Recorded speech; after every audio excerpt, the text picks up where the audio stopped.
everyone, welcome back to the kitchen. Today we're going to take some of that delicious peach topping we made in another video, as well as the raspberry coulis or raspberry sauce we made in a previous video. And we're going to put them all together to make a little piece of history that you can enjoy on a warm summer night. I present to you Peach Melba. I can't wait to show you how this all comes together.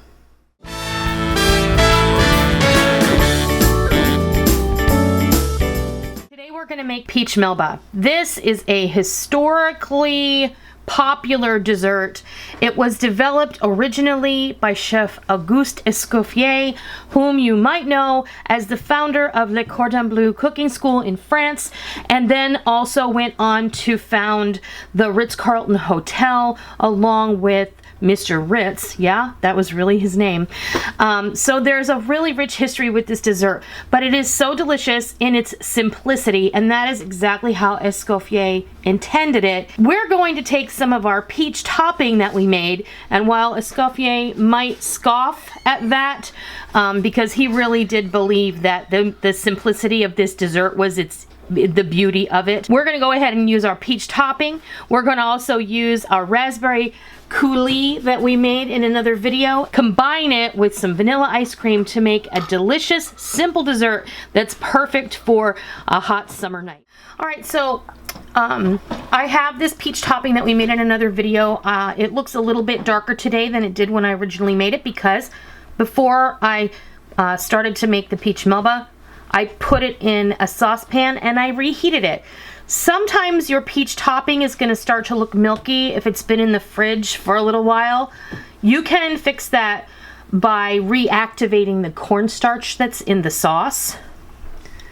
So what I'm going to do is I'm going to start by putting a couple of spoonfuls of this delicious peach topping in the bottom.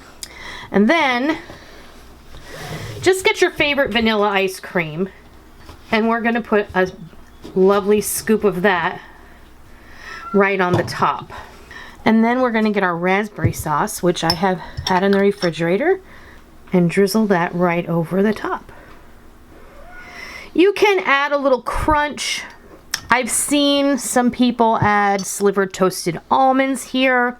I've also seen some people, for whatever reason, add a crushed amaretti cookie or a crushed ginger snap.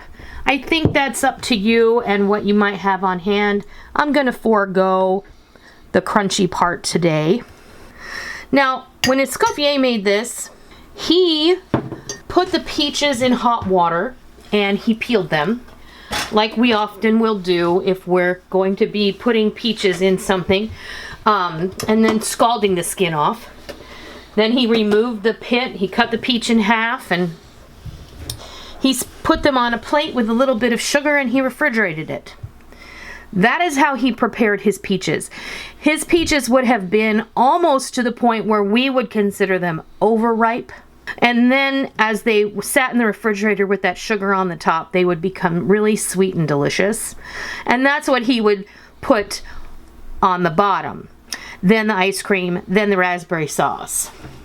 Now, if you're not familiar with the kind of provenance of Peach Melba, it was actually created in honor of an Australian opera singer named Nellie Porter. She was actually born in Australia in 1861, and she was the eldest of several children, and she became an opera singer. She became wildly popular. At one point, Nellie was performing in London. She became acquainted with Chef Escoffier, and many of his creations were named for star patrons of his restaurants, which of course brings us to the Peach Melba. All of this information I'm sharing with you, I have gotten from pbs.org.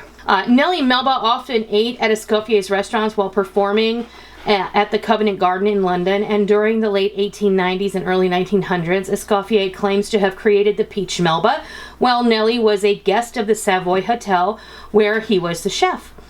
And as the story goes, Nellie sent Escoffier tickets to her performance in the Wagner opera Lohengrin.